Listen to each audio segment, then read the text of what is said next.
II and the Holocaust.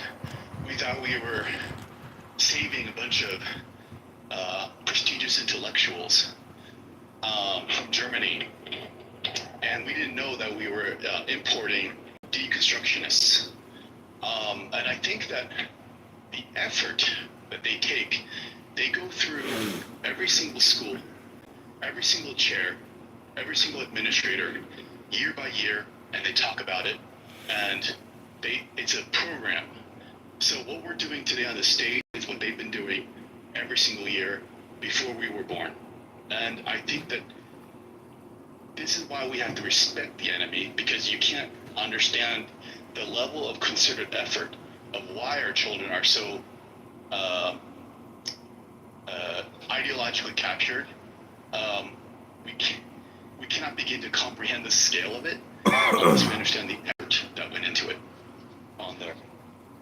Damn right, John. They are brainwashing the college students. The high school students are brainwashed and primed. And when they get to college, it's the finishing school of the brainwashing. I know many of us probably went to college maybe 10 years ago, 20 years ago, and maybe you still had like weird professors who were like, no, you know, I'm kind of a conservative, and maybe you liked him, maybe you liked her, or you didn't. But what's going on in these schools right now, dude, I have to be a fucking secret agent at my job. If they heard what I said on this app, they would be like, oh, hell nah, Gildas is out of here. But I just teach grammar. Gildas, you know? Gildas, if they were here the other night, they heard your bastardization of what capitalism is, they'd ask you to read Wealth of Nations. Well, you know, we can always disagree about that, but at least we're having that conversation. Whereas in the schools today, they're not having a conversation about Wealth of Nations. That book is buried underneath the fucking stacks, and nobody ever wants to read that again. In the schools in California, what they're reading, how I got promoted to become a tenured professor was by reading, what's that motherfucker's name? Paulo Freire, however you pronounce it. When I wrote my criticism of that book, they said, okay, he gets promotion to tenure, because I said that he's right about a lot of things, but he should not just say that the students have nothing to offer. That's my biggest critique of Paulo Freire. He said the students don't have anything to offer, and I said the students do. And so they were like, okay, all right, you know, you can hang with us, so we'll give you tenure. But if I were to try to bring up Von Mises or Ayn Rand or de Tocqueville or anything like that, I would have never been given tenure. They would have been like, we didn't even read that shit, and we don't want to hear that shit. I think they just using our system, and if we wanna battle them, we have to compromise our system. America became America because of all the things that you guys don't like. If we change it, America won't be America. For example, according to Constitution, I can create a ACPAC, American Chinese Public Affairs Committee, and lobby communist ideas in the Congress.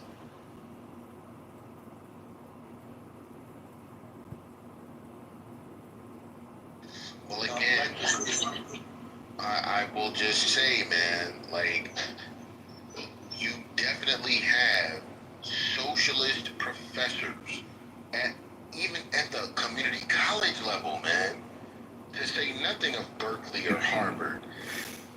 And if we don't, maybe UT Austin is doing a good job, maybe University of Chicago is doing a good job, but dog, at this point, we're behind any lines.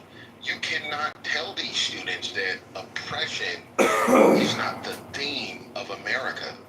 America's theme is oppression, racial oppression, gender oppression, etc., etc. They don't even want to hear a different idea, maybe one or two of them, but as they're being churned out to become voters, that's why you got a Mom Donnie in New York getting where he's getting. Now, I hope that it doesn't come to that, but if you elect a Democrat socialist to run New York City, I mean, that's very telling of the educational Gildas. I think him winning the Democratic primary is the biggest gift that capitalists could ever get. There's a lot of people within the Democratic Party that like to play this game that they're not socialists. In fact, Joe Biden has gotten on stages and said that he was a capitalist, which is laughable.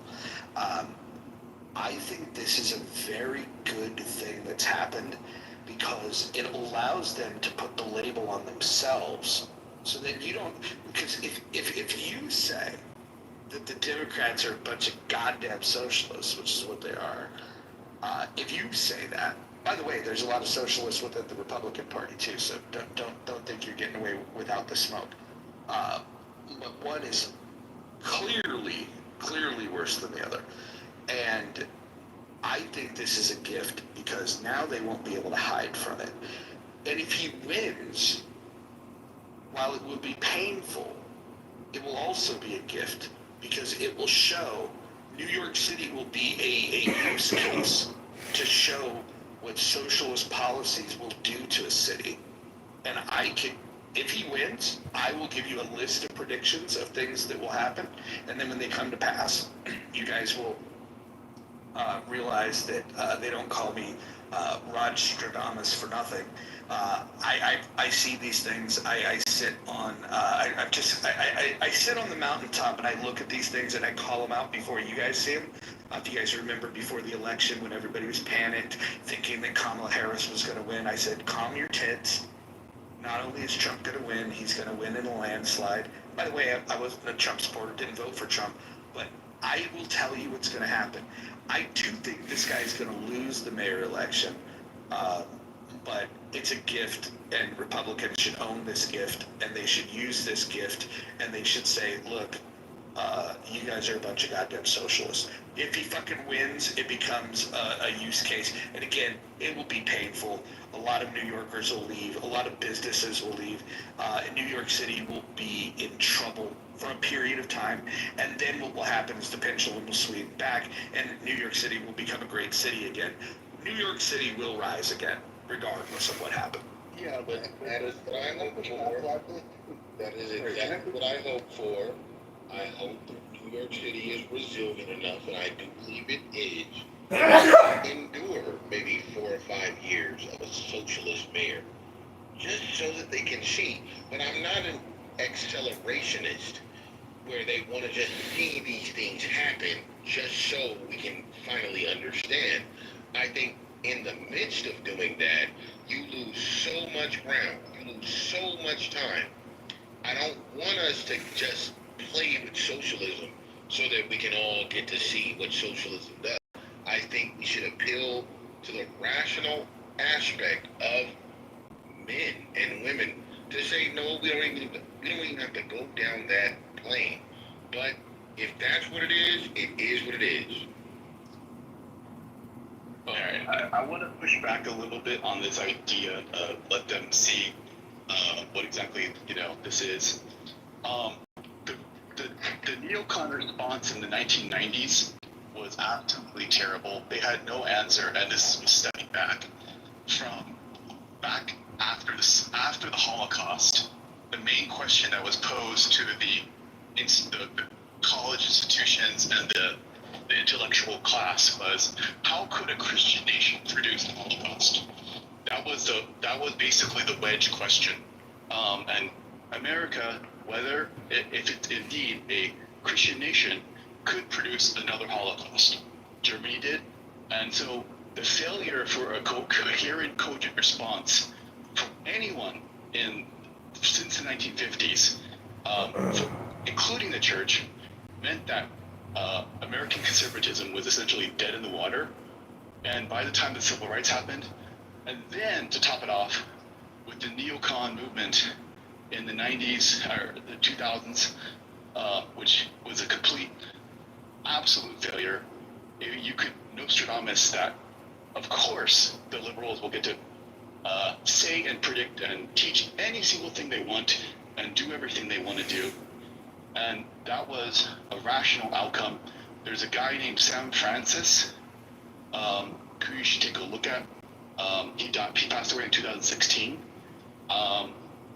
He's kind of an asshole, but he's actually, his premises are largely correct. But I want to say that this mayor guy, Zoran or whatever, he's essentially sort of like a fill-in figure, like the way that the neocons were.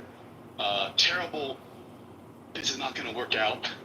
But the problem is that unless our answer is, oh, look how terrible this is, that's not going to be the right thing. And the problem is with the Conservative Party, they consistently have never had a proper ideological and coherent response, with the exception of Donald Trump. Everyone else has been, in fact, like you correctly stated, Roger, is basically quasi-socialist, whether they want to admit it or not. And you know, they gave so much moral ground. I still don't see a proper response coming. Even if we see the mayor win and New York goes down a socialist shithole with the way we know it's going to do, pointing at that is not a viable strategy. I mean, the Democrats thought they could do that kind of thing, and that doesn't work. Well, let me ask you this, David. David, let me ask you this. So you got some pretty strong opinions on it, so I'll ask you a couple questions. What are you doing to help those in New York,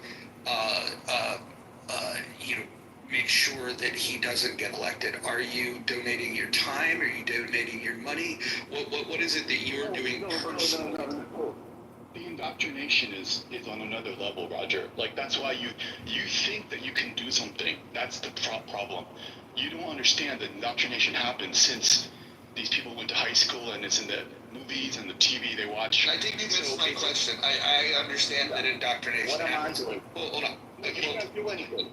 Okay, You're wasting your time. Okay, so you've taken a defeatist attitude. So I'm going to tell you I that. haven't taken the defeatist attitude. Well, of course you have. You said that you can't do anything about it, and I'm here to tell you that you can. Elections do matter.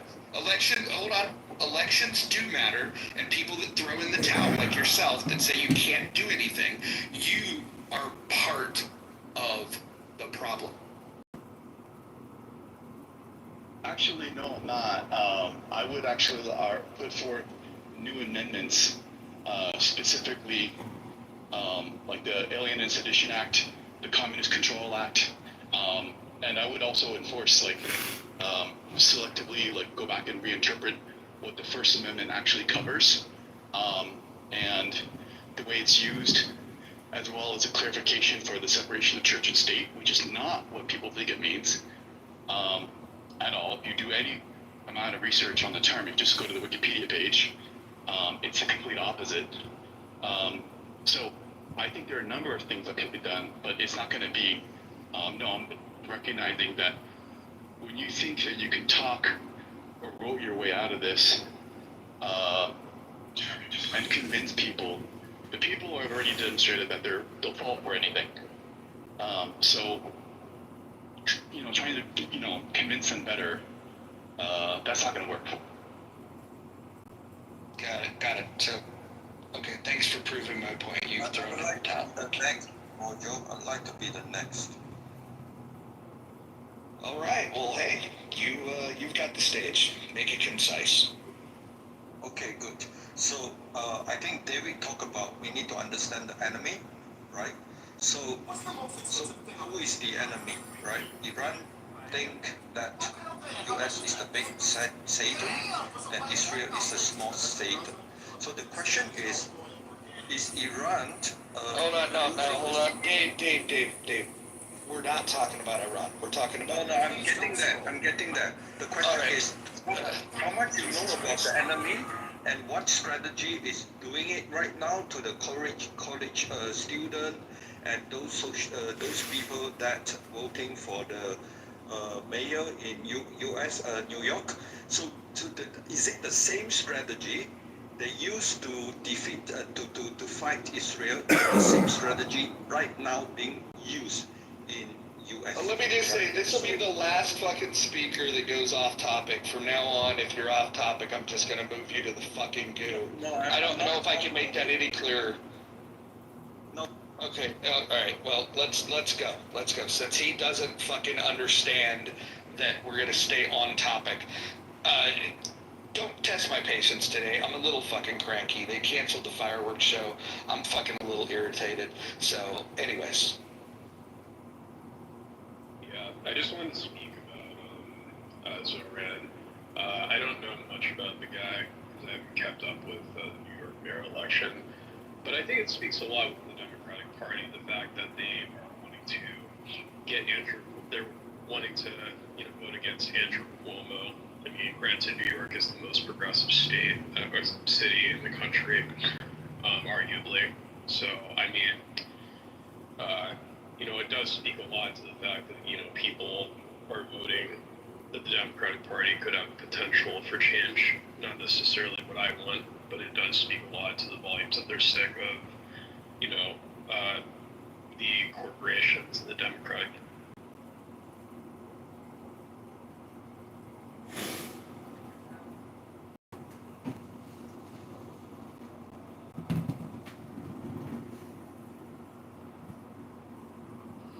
Yeah, they compare this new guy with the previous guy, and that's why they vote for whoever, socialist, whatever, but the previous guy is worse.